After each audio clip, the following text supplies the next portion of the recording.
স্বামীর কাছে স্ত্রীরা এই চারটি জিনিস দাবি করলে স্বামী যদি তা পূরণ না করে ওই স্বামী জাহান্নামে চলে যাবে। স্ত্রীকে বিয়ে করার পরে শুধু খালি তাকে দিয়ে ঘরের কাজ করালা, তার থেকে শুধু খালি খেদমত নিলা, তার সাথে গোলামের মতো আচরণ করলা, নবী করিম সাল্লাল্লাহু আলাইহি সাল্লাম বলছেন তুমি যদি তার হক আদায় না করো কিয়ামতের ময়দানে আল্লাহর কাছে এক পা সামনে এগোতে পারবা না, তুমি জান্নাতে যেতে পারবা না। একবার নবী করিম সাল্লাল্লাহু আলাইহি সাল্লামের কাছে সাহাবারা আসলেন, এসে বললেন ইয়া রাসূলুল্লাহ আমাদের স্ত্রীদের ব্যাপারে কোন হক আছে নাকি? নবী করিম সাল্লাল্লাহু আলাইহি সাল্লাম বলেছেন চারটি হক যদি স্ত্রীদের আদায় না করো আর স্ত্রীরা যদি তোমাদেরকে ক্ষমা না করে মনে রাখবা একবার জান্নাতের দিকে যেতে পারবা না। বড় কঠিন কথা। স্ত্রীর মর্যাদা বোঝাতে গিয়ে আল্লাহ সুবহানাহু ওয়া তাআলা বলেছেন হুন্না লিবাসুল লাকুম ওয়া আনতুম লিবাসুল লাহুন্না, তোমরা একে অপরের পোশাক। এই জায়গাটাতে আল্লাহ পাক স্বামী এবং স্ত্রীকে সমান অধিকারের কথা বলে দিয়েছিলেন। এই জন্য অবশ্যই খেয়াল রাখতে হবে আপনার স্ত্রীকে আপনি সর্বোচ্চ তাকে মর্যাদা দিতে হবে, তার অধিকার আপনাকে আদায় করতে হবে। প্রথম নাম্বার হচ্ছে সে যদি আপনার কাছে মোহরানা দাবি করে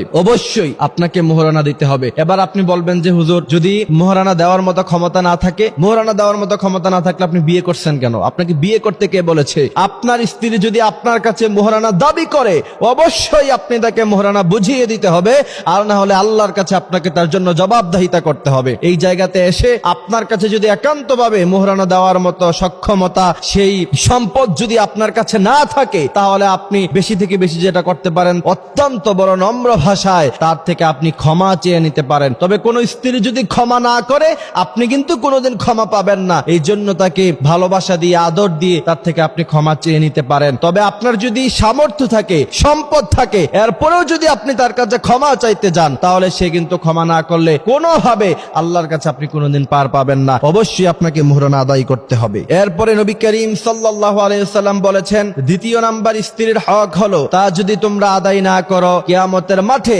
আল্লাহ সুবহানাহু ওয়া তাআলা তোমাদেরকে জান্নাত দিবেন না। সেই বিষয়টা হচ্ছে তুমি যেই দামের কাপড় পরো তোমার স্ত্রীকে তুমি সেই দামের কাপড় পরাতে হবে। আপনি দামি দামি ব্র্যান্ডের কাপড় পরলেন, দামি দামি ব্র্যান্ডের জুতা পরলেন, কিন্তু স্ত্রীকে কাপড় কিনে দেওয়ার সময় 500 টাকা দামের, 200 টাকা দামের, 300 টাকা দামের থ্রি পিস তার জন্য কিনলেন, কম দামি বোরকা কিনলেন, কম দামি জুতা কিনলেন, আর অপর দিকে আপনি দামি দামি জুতা কাপড় পাঞ্জাবি টুপি ইউজ করলেন। মনে রাখবেন আল্লাহ সুবহানাহু ওয়া তাআলার কাছে আপনাকে জবাবদিহিতা করতে হবে। আপনি যেই মানের কাপড় ব্যবহার করেন, যেই মানের জুতা ব্যবহার করেন, অর্থাৎ যেই মানের আসবাবপত্র আপনি ইউজ করেন অবশ্যই আপনার স্ত্রীকে সেই মানের আসবাবপত্র আপনাকে দিতে হবে। তৃতীয় নাম্বার হচ্ছে আপনি যেই মানের খাবার খান স্ত্রীকেও সেই মানের খাবার খাওয়াতে হবে। আপনি রেস্টুরেন্টে যান, আপনি কাচ্চি ভাইতে যান, কাচ্চি ডাইনে গিয়ে প্রায় আপনি কাচ্চি খান, কিন্তু স্ত্রীকে জীবনে কোনোদিন কিনে দিলেন না, তাকে বিরিয়ানি খাওয়ালেন না। না, নবী করিম সাল্লাল্লাহু আলাইহি সাল্লাম বলেছেন তুমি যেই মানের খাবার খাও অবশ্যই তোমার স্ত্রীকে তুমি সেই মানের খাবার খাওয়াতে হবে। চতুর্থ নাম্বার হচ্ছে দুটি হক, সেই দুটি হক আপনাকে আদায় করতে হবে।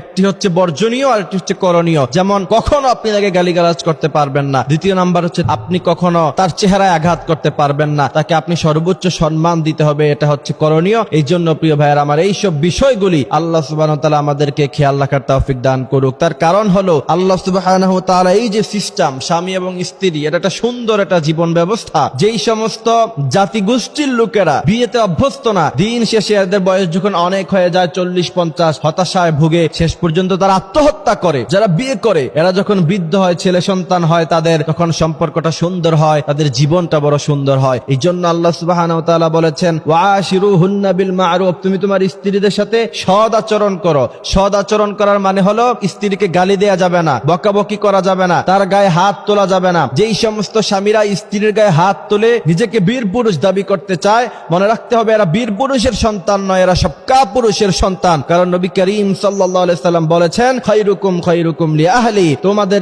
স্ত্রীদের থেকে সার্টিফিকেট নেওয়া হবে। তোমাদের স্ত্রীরা যদি তোমাদেরকে ভালো বলে তাহলে তোমরা ভালো মানুষ, আর তোমাদের স্ত্রীরা যদি তোমাদেরকে খারাপ বলে প্রকৃতপক্ষে তোমরা খারাপ মানুষ। আল্লাহ সুবহানাহু ওয়া তাআলা আমাদেরকে কথাগুলি বোঝার মানার তৌফিক দান করুক, আমিন।